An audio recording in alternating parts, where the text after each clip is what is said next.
Meus amados, que alegria, nós temos a oportunidade de estar aqui de volta, né? Fizemos uma viagem aí, última semana, mas já voltamos e com alegria de ter a oportunidade de servir a igreja, de dar continuidade à nossa série sobre os milagres de Jesus.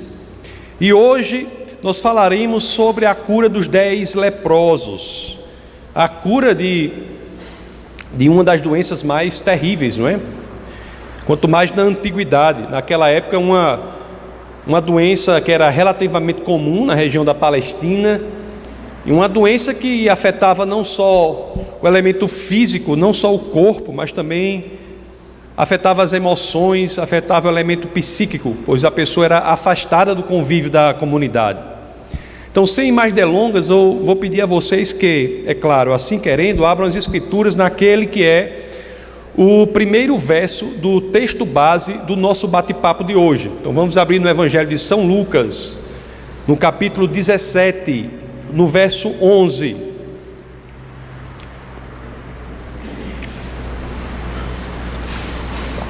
As escrituras assim dizem: a caminho de Jerusalém, Jesus passou pela divisa entre Samaria e Galileia. Eram os últimos meses do ministério de Jesus Cristo antes da cruz, de sua crucificação. E ali estava Jesus, né? Nos últimos meses do evento da cruz, exercendo o seu ministério de cura, ministério de ensino. E as escrituras nos dizem que ele estava na divisa, uma divisa perigosa, né? Entre a Galileia e a Samaria. A Galileia era judia e a Samaria, claro, dos samaritanos, que era desprezada pelos judeus. Depois dali, já se aproximando a época da Páscoa, Jesus sabia que tinha um compromisso em Jerusalém, por isso que ele se dirigia a Jerusalém, a caminho de Jerusalém. Um compromisso com a cruz, compromisso com a cruz em que ele pagaria o preço por nossos pecados.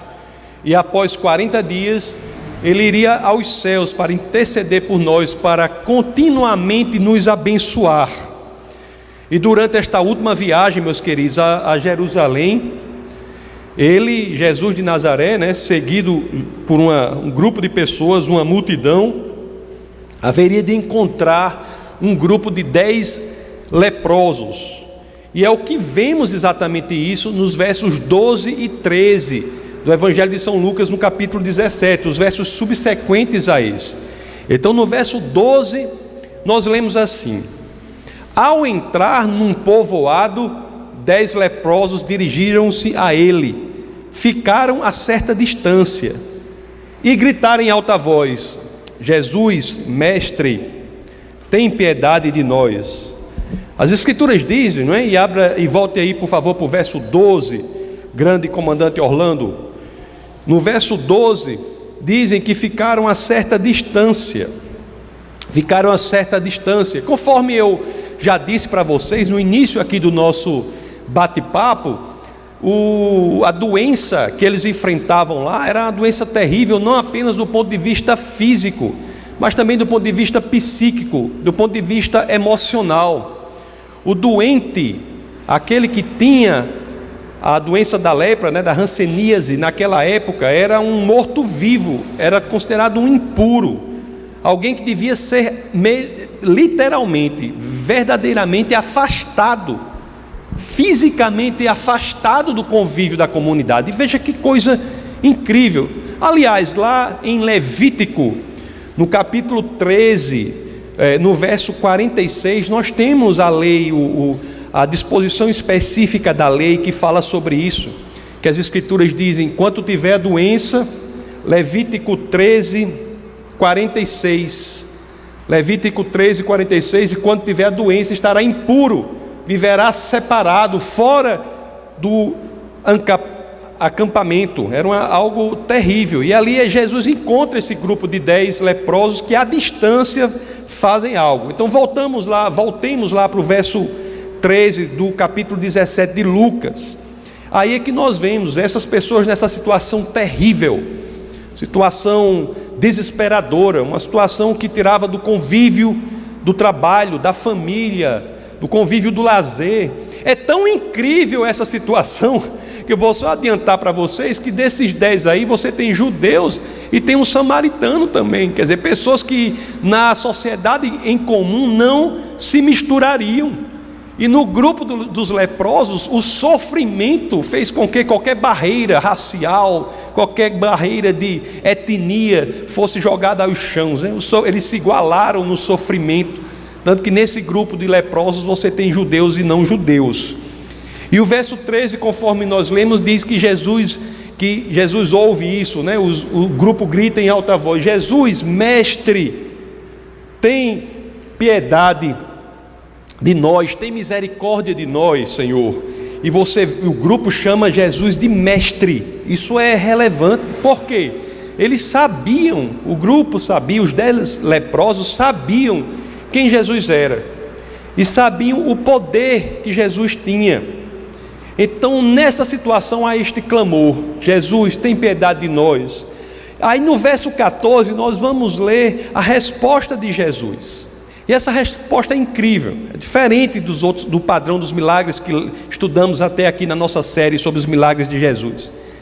Porque a resposta de Jesus é: ao vê-los, Jesus disse, né? Ele disse: vão mostrar-se aos sacerdotes. Enquanto eles foram purificados. O que é interessante aqui no primeiro momento, as pessoas clamam, os leprosos em situação terrível, clamam para Jesus: Jesus, tem piedade de mim, tem piedade de nós. Jesus vai executar o milagre ali, mas Jesus toca neles?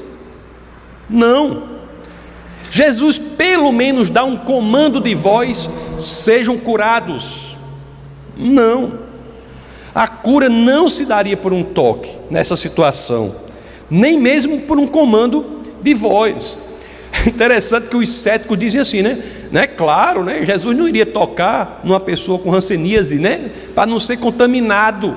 É claro que não é isso, pessoal.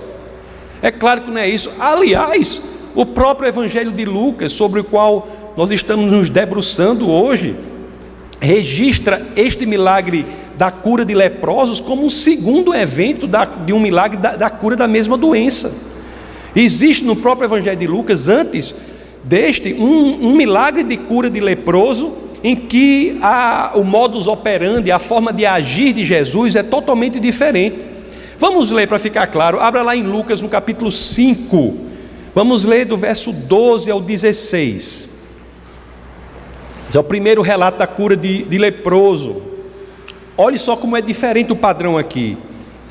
As escrituras dizem: estando Jesus numa das cidades, passou um homem coberto de lepra. Quando viu Jesus, prostrou-se, rosto em terra, e rogou-lhe: se quiseres, pode purificar-me. Interessante, né, que também mostra um padrão aqui, para que nós saibamos se Jesus quer ou não quer que nós sejamos curados, né? Isso é interessante, que a gente tem essa dúvida, né? Tem essa dúvida, esse tipo de oração: Jesus, se quiseres, me cures, quando na realidade a vontade do Pai é que sejamos curados. Mas se quiseres, pode purificar-me. Aí o 13 diz: Jesus estendeu a mão e tocou nele, dizendo: quero. E não só toca, como dá o comando de voz: seja purificado, seja curado. E imediatamente a lepra o deixou. E o 14 diz algo que vai se repetir nesse outro milagre, que é o milagre que estamos estudando hoje. Aí ele dá outro padrão, ó. Então Jesus lhe ordenou: não conte isso a ninguém, vá mostrar-se ao sacerdote e ofereça pela sua purificação os sacrifícios que Moisés ordenou, para que sirva de testemunho. Veja, o que eu quero dizer com tudo isso é o seguinte: a cura que estamos vendo aqui em Lucas 17 não é uma cura que se dá pelo toque, não porque Jesus tenha medo da contaminação, claro que não, ele é o próprio Deus. E para que fique mais claro ainda, o próprio Evangelho tem um milagre de cura de hanseníase em que ele toca na pessoa, não por isso, mas para mostrar um outro padrão de cura que sirva inclusive de aprendizado para nós. Não foi pelo toque, não foi pela palavra, mas foi por um chamado para agir em fé. Isso é importante. Lá em Lucas 17:14, que nós já lemos e vamos reler, Lucas 17:14, as escrituras dizem: ao vê-los, Jesus disse, ele disse, vão mostrar-se aos sacerdotes. Lá estão os leprosos, lá está o grupo de 10 leprosos, doentes, uma doença que se exterioriza de forma terrível. Inclusive, pensando e preparando a mensagem, li alguns livros de medicina sobre a descrição da hanseníase. É uma coisa impressionante. Nós sabemos como ela é, todos sabem aqui, já ouviram falar, mas se você for para os compêndios de medicina ler sobre a descrição dessa doença, ela é impressionante, mormente, principalmente naquela época em que não havia como combatê-la. Não havia como combatê-la. E lá está o grupo, eles assim, e Jesus não toca, não dá a palavra, mas dá um comando. Ele pede que o grupo haja em fé, uma fé exteriorizável na ação. Não é a fé que reside unicamente dentro de você, mas uma fé que é perceptível no modo como você se comporta. Vão mostrar-se aos sacerdotes. Vocês todos doentes vão mostrar-se aos sacerdotes. Muitas pessoas, assim, pelo menos algumas, não entendem o que é vão mostrar-se aos sacerdotes. Para entender isso, é preciso que nós saibamos o que tem no Antigo Testamento, porque o sacerdote era, na comunidade, aquele que tinha a qualificação, era a pessoa indicada, que tinha qualificação para pronunciar que alguém estava curado de lepra. Vão mostrar-se ao sacerdote é como hoje seria: vá fazer os exames, vá ao hospital fazer todos os exames, vá fazer os seus exames dermatoneurológicos que atestem a ausência da hanseníase. E eles olharam assim. Aliás, eu vou deixar isso mais claro para que não haja dúvida, porque muitas pessoas se pegam a esse procedimento exterior, esse rito exterior de ir ao sacerdote, quando na realidade isso é o que seria hoje: vá ao hospital fazer os exames. O procedimento como é que os sacerdotes sabiam disso? Porque eles eram ensinados pela palavra de Deus. A palavra de Deus fala como alguém está curado, como examinar alguém para saber se ele está com hanseníase ou não. Nós não vamos ler tudo hoje, mas se vocês quiserem em casa, vocês podem ler Levítico 14, ali do verso 1 ao 32. Vamos ler só, você tem uma ideia? Abra aí por favor, meu querido Orlando, Levítico 14, vamos ler do 1 ao 3. Em casa vocês leem até o 32, se vocês quiserem ficar especialistas na descrição escritural da hanseníase. Mas do 1 ao 3 disse isso, ó. Disse também o Senhor a Moisés: esta é a regulamentação acerca da purificação de um leproso, ele será levado ao sacerdote. Aí o 3, que sairá do acampamento e o examinará. E depois as escrituras vão dizer, né, se a pessoa foi curada, etc, etc, etc. Vai dizer, então você devia ser levado ao sacerdote, e ele era a autoridade que, com base nas informações que temos aqui nas escrituras em Levítico, iria dizer: a pessoa está curada, a pessoa não está curada. E o sacerdote, para que ele declarasse isso. Era como pegar um atestado do médico, de uma junta de médicos. É como pegar um atestado no hospital. É o nada consta da lepra. É como pegar isso aí. Então, qual foi, na realidade, quando entendemos isso, que é preciso o conhecimento da lei para que entendamos o que Jesus exigia dos leprosos ali, qual foi a resposta de Jesus ali? Aquelas pessoas não estavam curadas, elas olhavam para si mesmas e olhavam uns para os outros, identificavam a presença das úlceras, identificavam a presença da doença, e elas clamavam ao Senhor para a cura. E qual foi a resposta do Senhor ali? Vá fazer o exame. mesmo sem estarem curados. É uma resposta de fé em quê? No poder do Cristo, mesmo que nós não estejamos vendo as consequências da ação dele naquele momento. Em outras palavras, meus queridos, hajam em fé antes que qualquer sinal ocorra. Hajam em fé. É interessante que quando nós vamos ao médico, é mais ou menos isso que fazemos, né? Nós agimos em fé, nós temos fé no médico. Se você fosse se submeter a uma cirurgia, você não vai se submeter se você disser assim, eu vou ver se dá certo só depois. Existe um sentimento de confiança em você quando você se submete a um procedimento médico. E é interessante que quanto ao Senhor, às vezes é difícil isso. Jesus pede exatamente isso. Haja em fé, é um chamado para a ação em fé, ação pela a fé exteriorizável, a fé em comportamento. Ele, leproso, sair dali e ir se apresentar à autoridade que vai examiná-lo, numa situação em que ele se olhava e dizia, eu não estou curado. O que eu vou dizer aqui é muito importante, não é? Nós já vimos que temos que crescer em fé no poder de cura de Jesus, mesmo que não haja evidências daquela cura no momento. Isso não é a nossa fé, a nossa esperança não está no que vemos, está no que sabemos do Senhor. Esta é a grande mensagem. Mas qual é o desequilíbrio disso?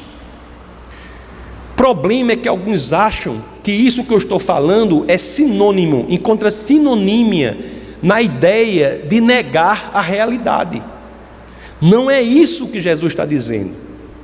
Jesus não está dizendo para o leproso, você está vendo aí a úlcera, mas você está curado. Não é isso que ele está dizendo.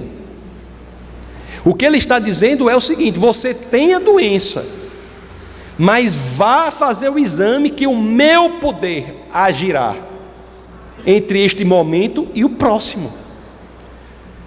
Se não, seria um chamado para a esquizofrenia. Tem pessoas que são ensinadas assim e a mim me dá uma pena horrível, uma tristeza horrível, que as pessoas dizem, eu sou curado e na realidade não está. Você tem que fazer o exame, você tem que ir para o médico é quem vai atestar o poder miraculoso de Jesus na sua vida. Os exames atestam o poder de Cristo. O poder de Cristo não é para que você fuja do médico, é para que o médico mostre que miraculosamente a pessoa foi curada. O chamado, meus queridos, do cristão não é para a esquizofrenia de dizer que você está curado sem estar. Não é para isso. Isso causa problemas seríssimos. Pessoas que se afastam do Evangelho, pessoas que influenciam negativamente outras, porque professam que estão curados e morrem. Conheço vários exemplos no Evangelho, eu não vou citar por respeito às pessoas, mas eu conheço um sem número de exemplos de pessoas que dizem, eu estou curado, e nós vemos que não está. Alguma coisa ocorreu, ninguém vai julgar a pessoa, ninguém vai julgar ninguém, a gente está ali para ajudar. Nossa fé é no poder de Deus, de Cristo, de mudar a realidade, seja qual for, mas uma vez mudada, os exames atestarão a mudança. O chamado é para dizer que Cristo tem o poder de mudar qualquer realidade.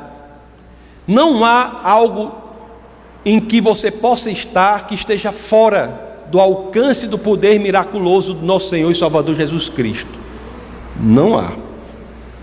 E quando Ele mudar, repito, a medicina atestará a mudança. E isso é importante, por quê? Porque servirá de testemunho não só para você, mas talvez até principalmente para os médicos. Lucas 17,14, pode deixar 17,14 aí na tela, por favor, Orlando. Lucas 17,14 diz o momento em que eles foram curados.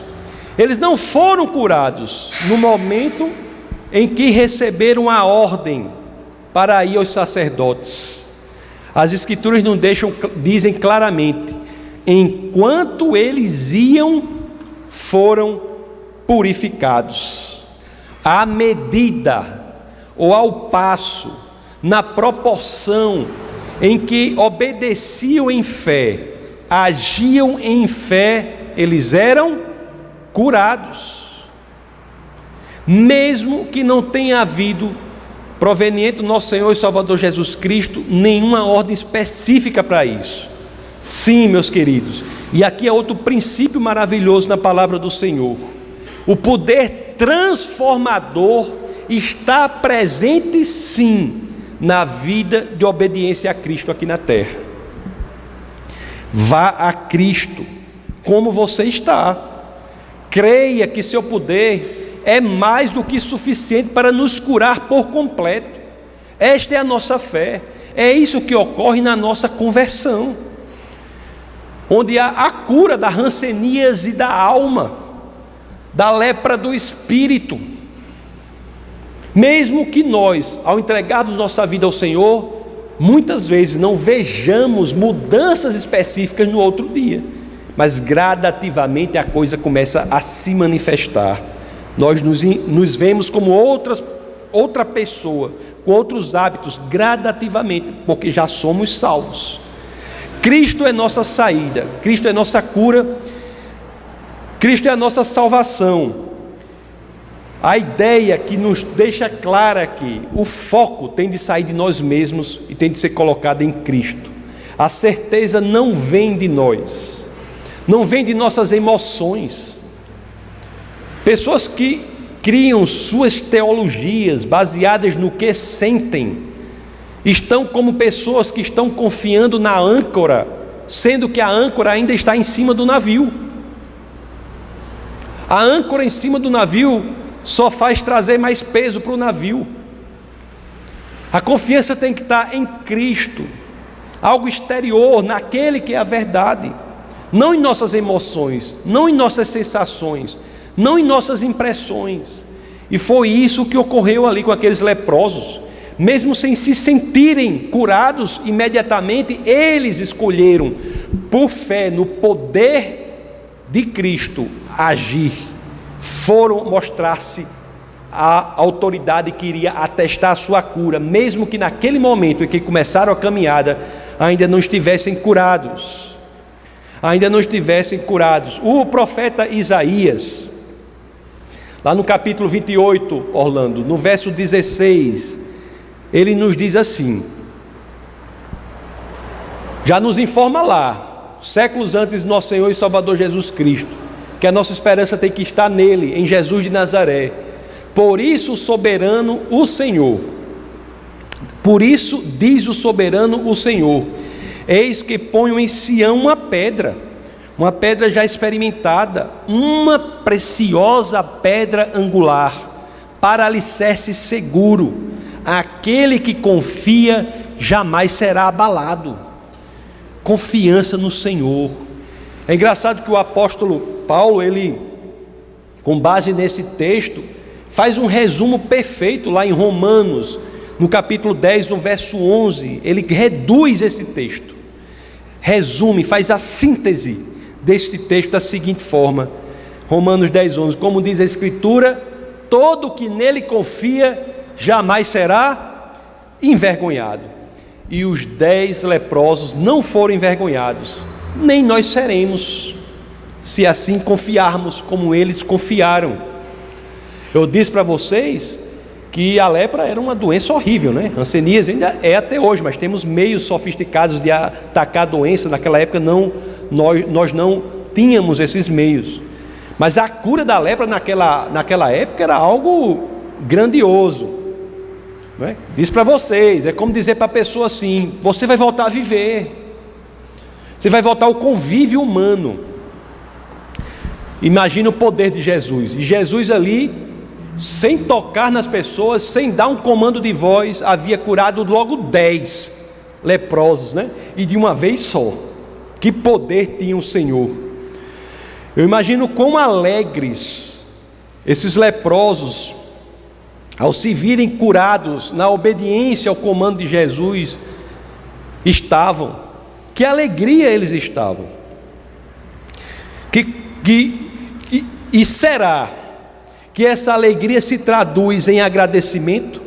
Será que essa alegria toda a Cristo se traduz em agradecimento a essa coisa maravilhosa que Jesus fez a eles?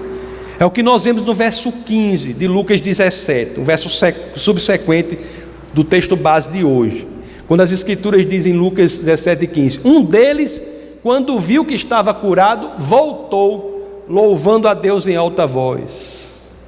Um deles. Os 10 iam lá ao sacerdote.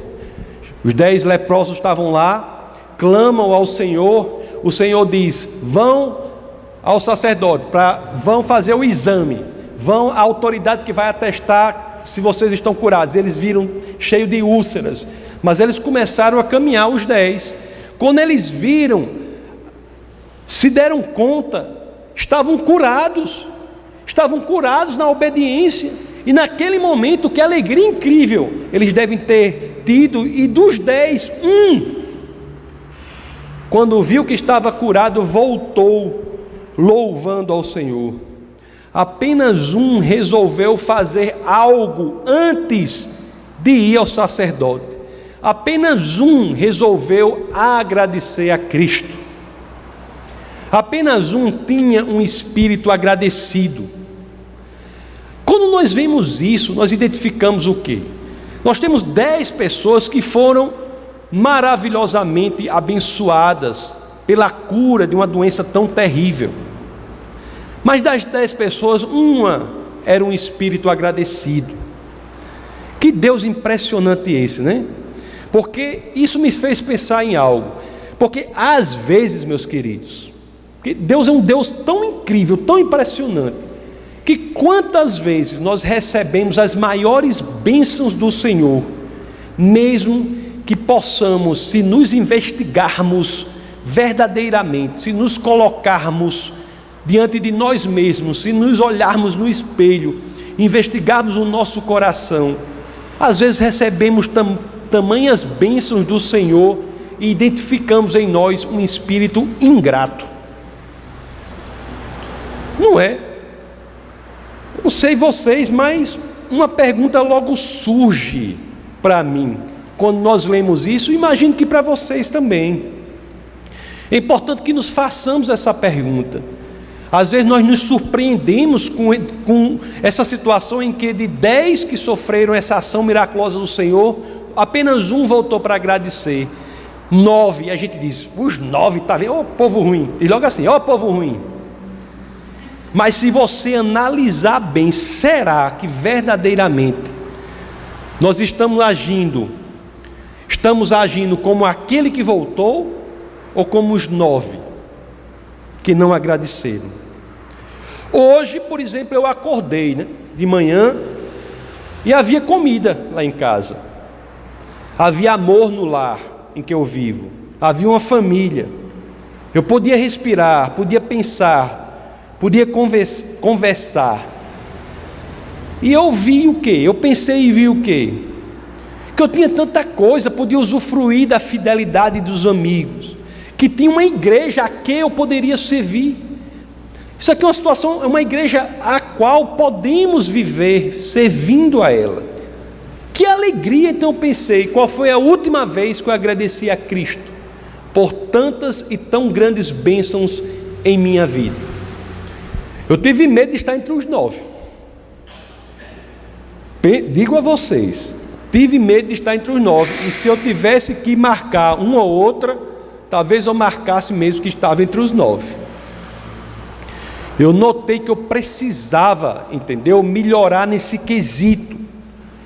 E ao mesmo tempo surge, quando nós identificamos que não estamos agradecendo ao Senhor suficientemente para o que Ele nos tem dado, nós dizemos assim: obrigado, Deus, por ser tão misericordioso comigo e me aguentar dessa forma ingrata que eu sou. Obrigado, Senhor. E cabe a nós aqui, quando nós nos expomos a essa palavra, fazer essa autoanálise e mudar, se você identificar que precisa melhorar nesse quesito. Mudar. Lá em Lamentações, profeta chorão, né? Profeta Jeremias, profeta chorão. Lamentações no capítulo 3, no verso 22 a 23. As Escrituras dizem: graças ao grande amor do Senhor é que não somos consumidos. Quão grande é o amor de Deus!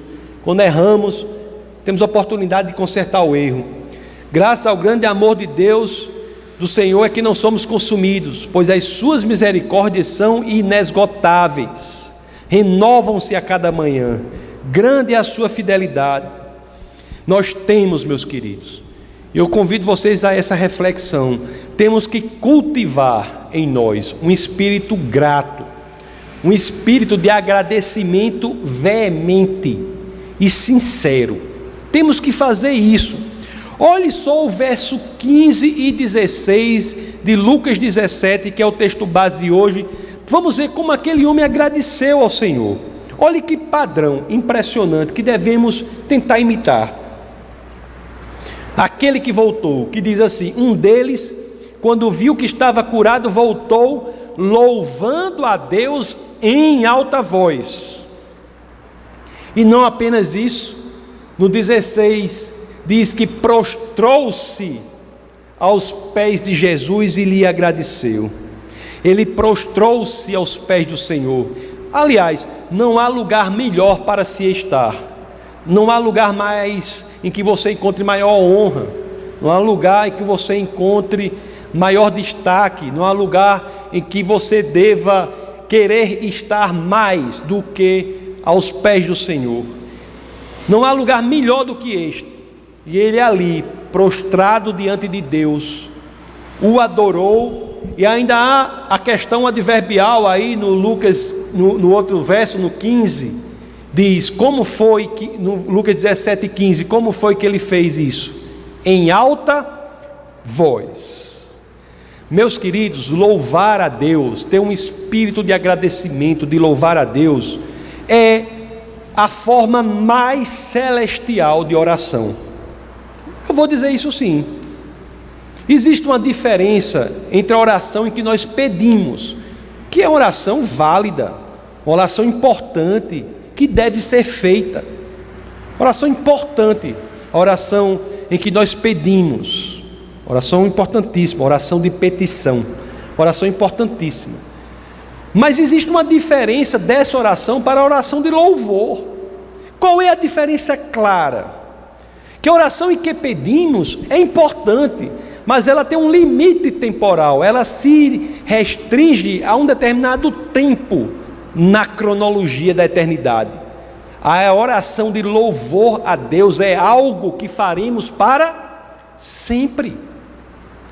Louvar a Deus é uma prática que estamos nos preparando para sempre. É isso que faremos nos céus. E é por isso que temos que cultivar esse espírito de gratidão, temos de ser agradecidos ao Senhor, e não de forma superficial. Eu estava vendo as maneiras, ou tentando entender características de como esse único homem que voltou agradeceu. Spurgeon, ele identifica algumas características do agradecimento desse homem. Ele diz assim, ele identificou a primeira característica, ele diz: esse agradecimento foi imediato. Imediato.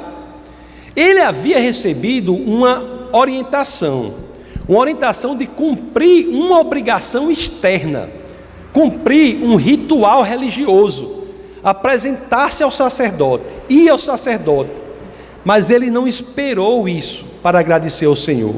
Aliás, ele priorizou o exercício correto da sua religiosidade. Ele priorizou o lado espiritual, o lado da comunhão com Deus. Ele colocou acima isso, o lado da comunhão com o Senhor, acima de qualquer rito que tivesse de fazer. Priorizar o essencial da nossa experiência com Deus. É engraçado que as mentes que estão muito vinculadas às coisas mundanas, elas priorizam o rito na religiosidade. Mas as mentes espirituais, elas buscam a comunhão interna com o Senhor, buscam a comunhão intensa com o Senhor. O rito por si só não é ruim, mas ele deve ser entendido como um meio para o fim, que é a comunhão intensa, verdadeira, sincera com Deus. Essa intensidade é outra característica que nós vemos aqui, não é? Eu já falei para você que no verso 15 diz aí, ele louvou a Deus em alta voz, em alta voz. Meus queridos, eu não sou daqueles que louvam a Deus em alta voz, mas eu digo a você, nós precisamos de muitas pessoas que louvam a Deus em alta voz. Muitas pessoas, nós precisamos. A igreja precisa de pessoas com esse entusiasmo na oração.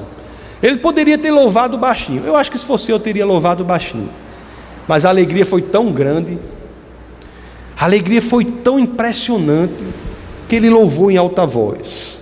Louvou em alta voz. Se você louva em alta voz, se você ora ao Senhor em alta voz, se seu coração se derrama pelo Senhor em alta voz, o que eu tenho a dizer a você é: continue assim. Eu não sei se eu vou conseguir chegar a isso, talvez eu morra antes, mas continue assim. Nós precisamos de pessoas assim. Nós precisamos muito das pessoas que entendem o poder transformador da oração veemente, da oração em que as pessoas se derramam por ela, dos que devotam sua vida à oração. Precisamos de pessoas assim. Nós precisamos de pessoas assim. Eu sempre digo que eu tenho oportunidade, muitos generais de Deus, que encontraremos mais para frente, serão quem? Quando vier o exército do Senhor, aí vem uma pessoa, é um general de Deus, generala de Deus. Quem é essa pessoa? Vai dizer assim: papai, você fez o quê? Vou perguntar para ela: você fez o quê? Você pregou para multidões, você fez interpretações impressionantes das Escrituras, você fez o quê? Foi missionária lá na Arábia Saudita. O que foi que você fez? E aquela generala, né? O general vai dizer assim: não, meu ministério era o ministério da oração no meu quarto, o ministério dos joelhos no chão, né? Quantas pessoas são positivamente influenciadas por aquelas pessoas, eu tenho que confessar, na sua maioria esmagadora, mulheres, que se dedicam à oração, e ninguém sabe, está 4 horas da manhã, está todo mundo dormindo, sabe não o que está fazendo, e tem generais ali, ajoelhados, orando pelo corpo de Cristo. Como nós somos gratos a essas pessoas, e quanto precisamos delas. Se você é assim, continue. Eu faço um pedido, e eu vou aproveitar essa oportunidade aqui, para falar uma coisa a mais, é fazer um pedido pessoal, me inclua nessa oração, me inclua a minha família nessa oração, inclua essa igreja que é de todos nós, né? Eu preciso das suas orações, a nossa igreja precisa das suas orações. E os outros 9, meus queridos, vamos ver os versos 17 a 19, que são os 3 últimos do texto base do nosso bate-papo de hoje. Lucas 17 diz assim: Jesus perguntou, ele voltou, Jesus perguntou para ele assim: não foram purificados todos os 10? Aí vem a pergunta que deu o título, né, para o nosso sermão de hoje: onde estão os outros 9? Não foram os 10 foram purificados? Onde estão os outros 9?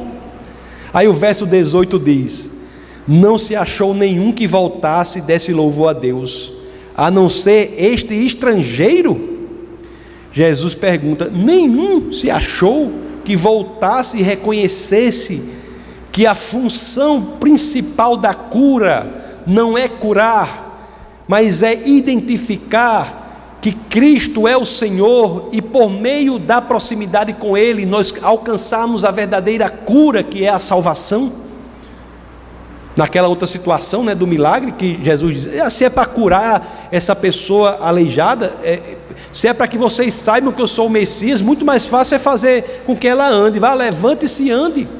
O fim principal da ação miraculosa do Senhor não é a ação em si própria, nela mesma. O fim principal é identificar que estamos lidando com Deus, o Criador dos céus e da terra, que está se inclinando para você, para que você seja salvo, para que você viva a eternidade ao lado dele. Então lhe disse, né? Levante-se e vá, a sua fé o salvou, lá no verso 19. Eu não vou falar sobre isso, mas uma coisa impressionante aqui, que vou só mencionar, mas isso por si só dá um livro. O silêncio daquele a quem Jesus estava fazendo essas perguntas. O silêncio daquele único que voltou e a quem Jesus estava fazendo as perguntas. Ele não fica fazendo, eles devem ter ido tomar cerveja. Aqueles 9, uma hora dessa, estão farriando por aí, foram curados, estão farriando, estão aproveitando. Não, ele não disse nada. Estava tão focado na sua própria experiência com Deus, no seu exercício de agradecimento, que não encontrou espaço nas suas faculdades mentais para nem sequer denunciar qualquer erro dos outros, nem sequer comentar. Esse silêncio é muito interessante. Mas Jesus perguntou, né? Onde estão os outros 9 que deveriam voltar a mim? É tão interessante que nossa experiência como igreja, pessoas que servem a igreja, experiência pastoral e tantas outras, a gente vê muito isso. Pessoas que recebem a cura e depois rejeitam a Cristo. É interessante. Muitas pessoas recebem a cura, são expostos ao poder incrível do Senhor, recebem a cura e depois não voltam ao Senhor, esquecem-se do Senhor. E as Escrituras nos ensinam sobre isso, né? Nós temos aqui um exemplo que aconteceu com o próprio Jesus. Aquele que recebeu a cura e entendeu a mensagem, não buscava a bênção, mas o abençoador. Aquele voltou, e ao voltar, recebeu a maior de todas as bênçãos, que é aquela que leva à salvação. Sua fé o salvou, a sua fé o conectou a mim, você voltou a mim, ela foi instrumento da salvação. O que voltou alcançou a salvação de sua alma. Existe, meus queridos, recompensa maior do que esta? A rigor, o nosso objetivo, independentemente do que você faça aqui, primeiro objetivo é um objetivo egoísta. O cristianismo é egoísta nesse sentido, porque o seu primeiro objetivo é alcançar a sua salvação. Depois dele é que você é chamado a fazer Jesus Cristo mais conhecido para aqueles que ainda não o conhecem, para que estes também possam alcançar suas próprias salvações. Aí Jesus diz no 19, né? Levante-se e vá, a sua fé o salvou, a sua fé o trouxe a mim, o trouxe para Deus, portanto a sua fé em mim o trouxe para a eternidade. Que voltou, não buscava a bênção, buscava o abençoador. Os outros 9 buscavam apenas a bênção. Muitas vezes na igreja, meus amados, eu tenho que confessar com vocês, para vocês, tenho que dizer aqui. Muitas vezes na igreja, nós pastores nos encontramos, nos surpreendemos a nós mesmos fazendo essas perguntas: onde estão os outros 9? Muitas vezes, onde estão os outros 9? Onde estão os que se afastaram do Senhor? Muitas vezes pessoas aqui na igreja, todos não sabem, mas tem muitas pessoas aqui que dedicam tempo da sua vida a cuidar de outras pessoas da nossa igreja, a fazer isso. Pessoas que dedicam às vezes vários momentos para cuidar de uma pessoa específica.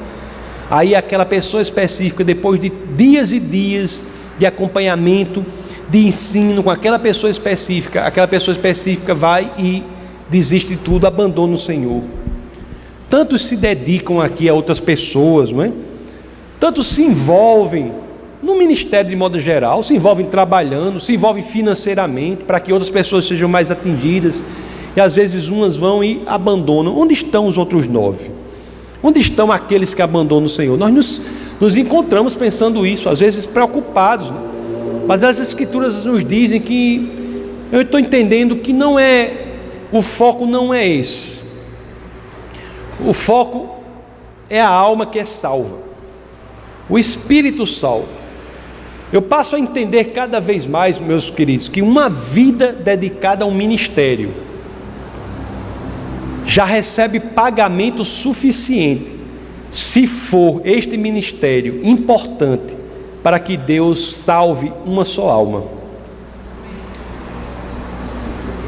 Se o Defesa da Fé, ao final de sua existência, creio eu, só quando Jesus voltar, vai morrer gente, vem mais gente, só quando Jesus voltar, se tudo isso for importante para uma só pessoa reconhecer o senhorio de Cristo, valeu a pena. Valeu a pena. Uma só alma vale o esforço do mundo todo. Esta é a lógica que nós entendemos. A alegria que temos que chegar a esse entendimento, que a alegria que temos para a salvação de uma só alma é uma alegria tão grande, é um privilégio tão grande nós participarmos da história de alguém, Deus nos usar enquanto ministério, cada um aqui, nos usar para que Jesus Cristo seja mais conhecido por alguém. É uma alegria tão grande de uma só pessoa, que eu tenho a mais plena convicção que é uma alegria infinitamente maior do que nós merecemos. No milagre aqui dos 10 leprosos, todos foram curados, mas só um buscou a cura maior, né? Que é a cura do Espírito. E só por isso, por essa única alma, tudo valeu a pena. Então temos o exemplo aqui da mãe da pastora, não é? Foram quantos anos de evangelismo? 15 anos. Eu ia dizer 16. 15 anos de evangelização com a mãe da pastora. 15 anos. Era cabeça dura demais, uma pessoa inteligentíssima, uma cabeça dura. É tanto cabeça dura que ela queria ser psicóloga quando era jovem. Aí quando era jovem, fez faculdade de psicologia. Aí entrou em psicologia.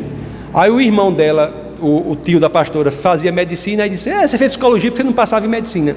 Aí ela disse: então vou fazer também para medicina. Aí fez medicina e fez os dois cursos ao mesmo tempo, medicina e psicologia. Aí se formou, tudo, não sei o que, 15 anos evangelizando, 15 anos. Nossa igreja aqui, o agrupamento de pessoas, ela vinha para cá, foi a pessoa que mais veio enquanto vive aqui, para os cultos, para as reuniões, é a quem mais vinha, né? A pessoa que mais vinha aqui, para o culto. Mas antes dessa conversão, você perguntava qual é a sua religião, ela fazia outra religião, que era católica. Ela dizia, católica. Aí depois de tanto tempo, né, num evento que teve, no mesmo dia que Cristo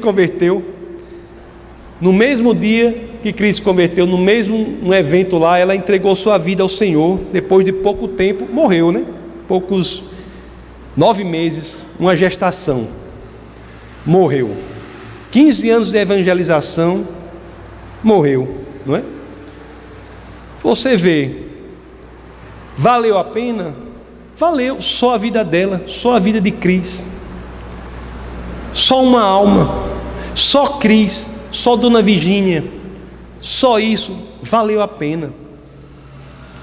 Quantas pessoas nós aqui, meus queridos, a quantas pessoas nós falamos de Jesus, mas quantas abrem seu coração para Jesus? Não importa, basta que uma faça isso. Todos temos que crescer nesse entendimento de que nós somos mais do que privilegiados por contribuir para a salvação, nem que seja de uma só alma. É isso, essa alegria, não os 9 que não voltaram, mas aquele que ficou, que deve nos motivar a continuar fazendo o que fazemos, para que mais pessoas sejam atingidas. Cristo espera isso de nós. A única razão por que nós não somos imediatamente arrebatados após a nossa conversão é a de que ficamos aqui para fazer Jesus Cristo mais conhecido para aqueles que ainda não o conhecem. Nós não sabemos onde estão os outros 9, Mas de uma coisa nós sabemos: há milhões de pessoas fora do muro dessas igrejas.